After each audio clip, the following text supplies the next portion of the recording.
Hi friends, welcome to the Shae Report. If you're new here, thank you so much for joining. Be sure to hit that subscribe button, and for those who are returning, thank you so much for being here. Be sure to share this channel with others, get others involved, to become active citizens, to educate ourselves, educate others, to let us know what we're up against, because it is imperative for our future, especially since election time is right around the corner, and just for the future, for us to know all the things, because just because election time, election day will be here, doesn't mean that they're not going to be political obstacles and political things that we would have to stand up against. No matter who gets into office, we still have to keep our guard up, we still have to be educated, we still have to be active.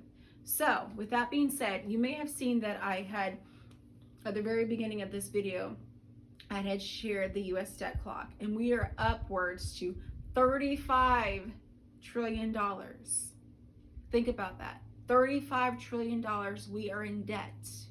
That is extremely egregious.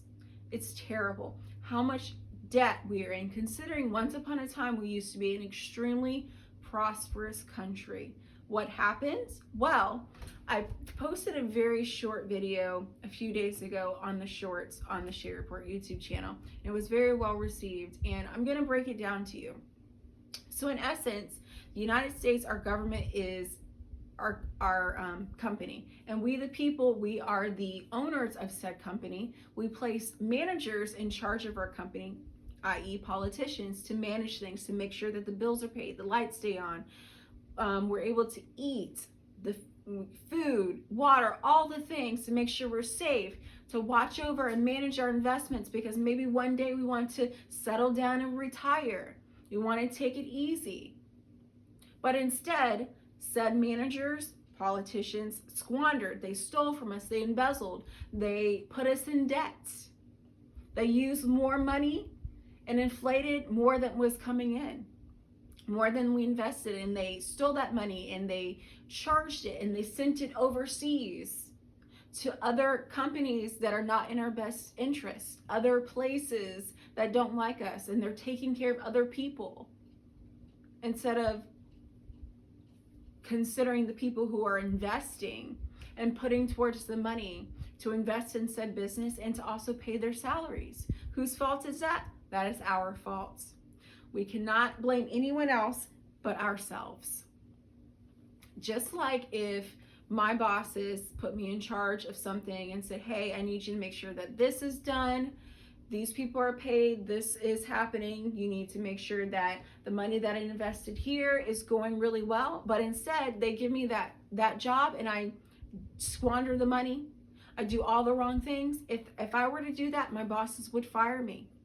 How come we haven't done that to the managers, politicians that we put in charge of our investing and of our business? We should fire them, start from scratch, get rid of them, because they're not helping us at all. They're doing us a disservice, where we have to wait longer and longer to retire. They're wanting to push the retirement age to a much higher number because they don't have the funds, because they squandered the money that we've invested. So think about that. We need to not have this mindset like, oh, I'm going to wait for the next person to come take care of me. Also, let me give you another example. It's almost like you're going to pay a contractor $100,000 to remodel your kitchen. Let's just say that. And you entrust that contractor, hey, I need you to make sure that this kitchen remodel turns out well. I'm going to give you $100,000. I'll be back in a month. So the contractor takes your money, you come back in a month and your roof is barely sitting on, there's leaks in the kitchen, the sink, the faucet doesn't work, the plumbing underneath is just dripping, it's getting all over your new flooring. And you're going to say to the contractor, hey, what's up? He goes, I didn't have my tools on me. I had to let my borrow my tools or lend out my tools to the to Mexico. They needed it more than you did. And I also gave them part of the money that you gave me. I gave them the $50,000, half of the $100,000 that you gave me to remodel your kitchen. And I can't fix your faucet because I gave them the wrench. And I also gave them $50,000 to make sure that they have a new kitchen. So instead of being angry with them and firing them, you're like, you know what, it's okay. It's okay. I'll just hire someone else. So then you go hire a different contractor. You hire his buddy who's like, okay, I got a wrench, but I'm going to need another $50,000 from you in order to fix the rest of your kitchen. So you give him $50,000 and you come back and you tell him, okay, so I'm going to give you the $50,000, but you have to finish the rest of the kitchen. So the only thing he does is he fixes the faucet, but he doesn't fix the other things that you needed to be fixed. You still got a leaky roof. There's still dripping underneath there. So think of it like that. You're entrusting these people to take care of things and they're doing the complete opposite. So, but you're happy because he fixed your faucet. So that's sort of like politicians, like, okay, I voted this one out who put us in lots of debt and didn't do what they said they were going to do, but at least he gave me low gas prices. So you're happy about that, but you still have inflation. You still can't afford to live in your house. That's exactly what it's like. So we need to think of things whenever we're voting for people and not strictly think about voting. We need to start from scratch, vote all these people out, actually fire them. Like how you would get fired if you were to do something as egregious as these politicians, managers are doing to our country. So I wanted to state that because that is something we need to really deeply think about. And then also I wanted to end on a positive note. One of the videos that I had posted about eliminating property taxes, that went very well. I'm still getting comments and messages about that.